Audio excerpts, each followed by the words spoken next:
First and foremost, I want to say congratulations. Thank you on the so new much. Bundle of joy. Oh my Talk to goodness. me about how this pregnancy has felt for you. Yeah.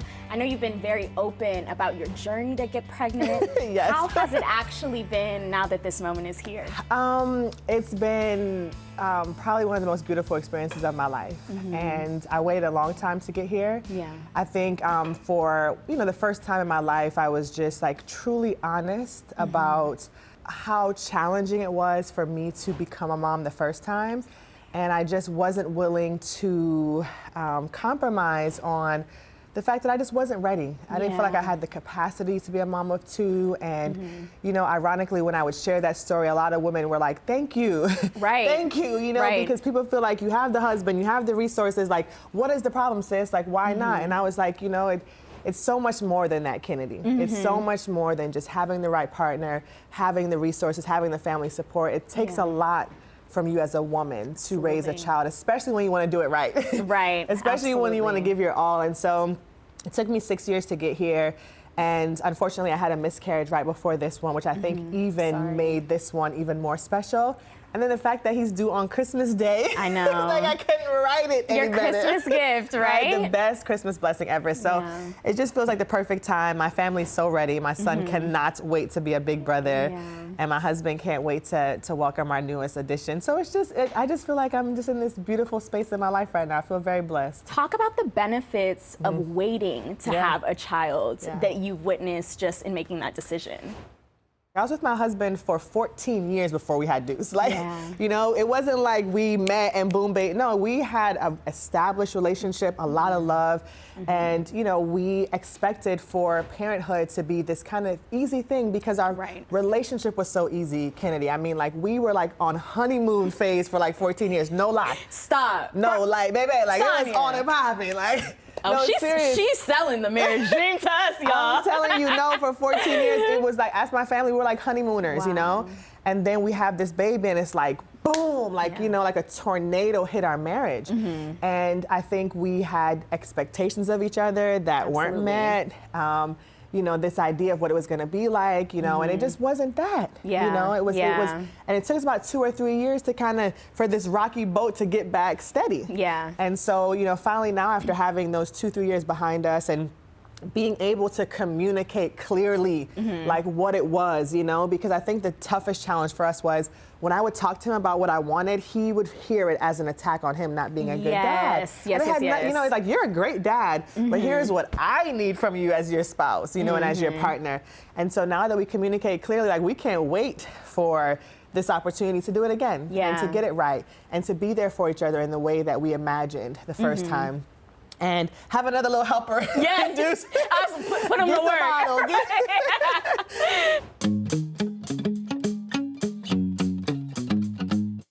Talk to me about just what that vetting process kind of looked like when you guys were deciding whether or not you wanted to be parents.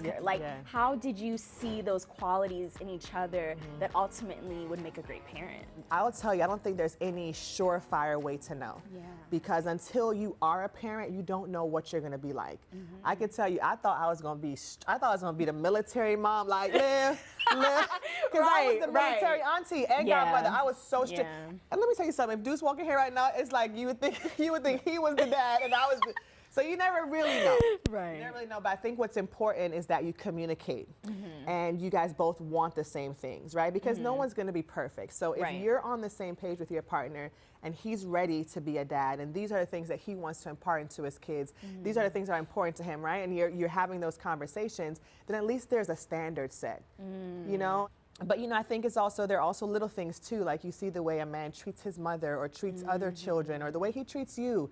Those things are good indicators of, what kind of parent they're gonna be. And of course the desirability, like, do they want it? Like you can't be the only one that wants it, as the woman, because then, if he falls short, that's kind of on you, for making that choice.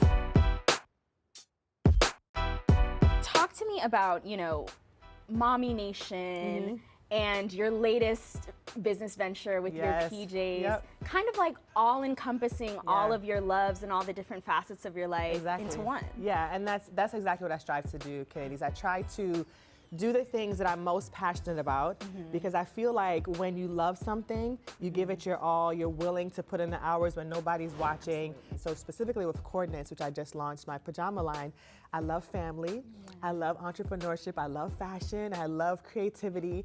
And so this brand, although it is a fashion brand and it's a pajama line, it's for me more, it's about creating those memories with your family.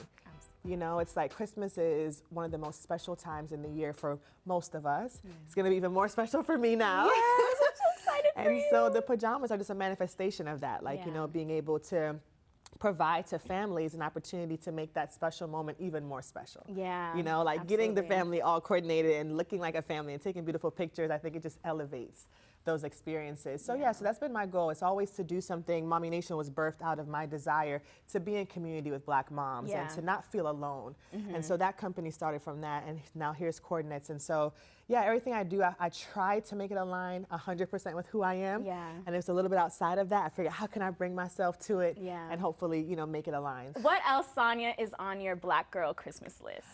Okay, so you know, right now, for me personally, yes. Ross, if you watching, you know, right after this baby come, I'm gonna need a baby moon.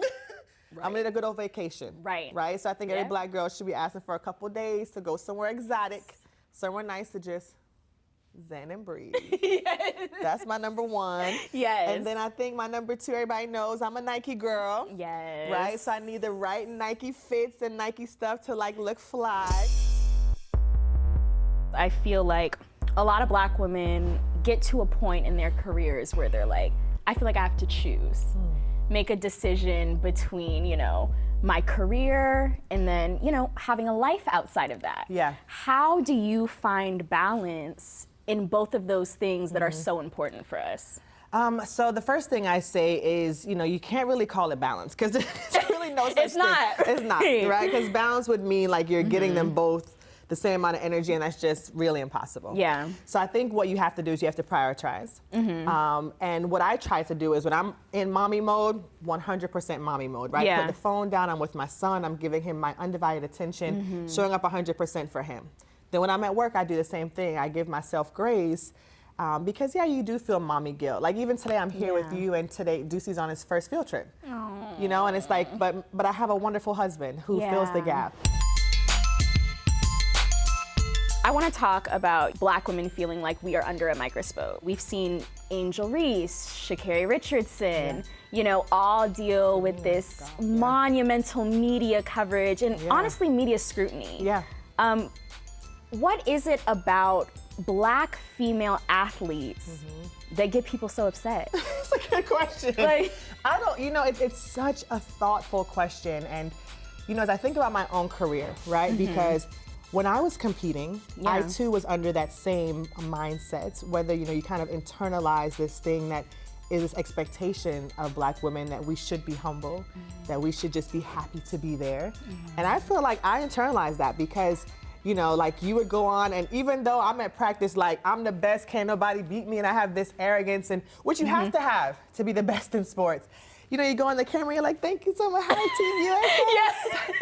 So delighted to be here, represent. And you want to be like, ain't nobody about to beat me. Exactly. You know what I mean? To be very honest, I actually admire that there's been this shift where Black women in sports who are the best at what they do have decided, I don't care what y'all think I should be. Even for me in track and field, to see Sanya Richards-Ross being having so much bravado, you know, pulling off the wig, all of those things, it has blown my mind, and I really respect and appreciate seeing them do that. And I think ultimately, in order for that to continue to progress, for us to have the Angel Reeses and the Sanya Richards-Rosses and the Goffs and all the incredible Black female athlete out there with big voices and big moments, as Black women, we have to be in solidarity with them. And as a community, it kind of silences the noise of other people. Absolutely. You know, and we saw that a lot with Angel Reese when she, you know, did her thing, because we saw Caitlin Clark did the same exact thing. Totally different response. Totally different response. And so I think because so many Black women came to her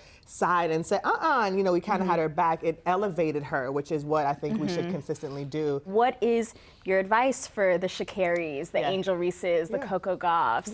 You know, in today's day and age where being a female athlete, it's almost like there's more pressure on your shoulders now than ever. Yeah, what I would say to the young female Black athletes is continue to be fully yourself, but also take care of yourself. Absolutely. So when it's time, you know, if you're going to the big meets, the Olympics and all those kind of stuff we saw with Simone Biles, just make sure you're prioritizing your mental health so that you can perform at that level. Yeah. Because we know that to whom much is given, much is expected, right? So a lot comes with this big platform, and Sanya Richardson, who became a household name overnight, which doesn't happen in our sport, a lot comes with that. So I just would advise them to just figure out how can they take care of themselves in those big moments to still be able to perform at a high level. Yeah. Because at the end of the day, if you're all talk with no medals and no wins and no victories, it won't matter. When you were competing, were there conversations around mental health? No, like whatever you were feeling emotionally, nobody cared. You show up, you race, no matter what was going on. Yeah. And you know, it's such a different time now where I think that people understand that you can have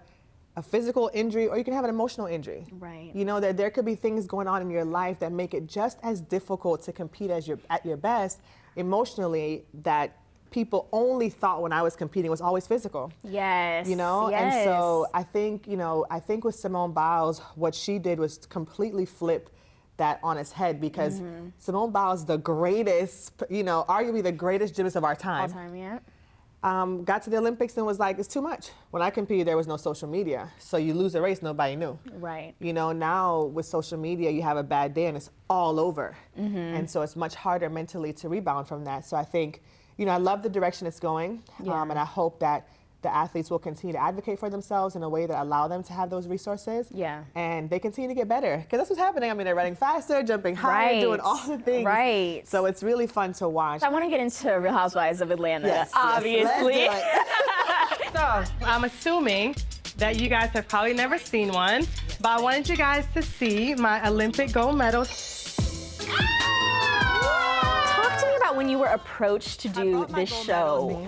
What you felt like would be beneficial and what your reservations were and how you feel about it now. When I actually started to consider being on RHOA, especially a lot of my close friends and people who know me really well, you know, challenged me, like, you know, the pros and the cons. And ultimately, Kennedy, I think where I landed was I felt like people in our community keep saying they want to see positivity on television. They want to see Black love. They want to see. And so for me, ultimately, I said, I want to show up as that. Yeah. You know what I mean? Like, I too want to see that on television. So why not be that? And but I'm not going to say I didn't struggle with it, you know, because I do think that there is this, you know, idea, or not even idea, the reality. Right. And a lot of the stuff that you see on these shows show Black women acting out and screaming and doing all the things, you know? Yeah. But my hope when I joined the cast was to answer that cry of the Black woman who says, where are the women who are normal, who have husbands, who have children, who have businesses? Talk to me about, you know, going from being like a public figure, you know, an athlete, a renowned athlete, and then entering into the reality space. How was that adjustment for you personally? You know, it's funny, before I got into it, I can't remember one of the husbands or one of the wives were like, listen, this ain't like track. This ain't like sports. These fans different. Yeah. And I was like, yeah, whatever. Like, you know, but they are. Yeah. They are. And I think the really tricky part of doing a reality show is that people feel like they know so much more than they actually do.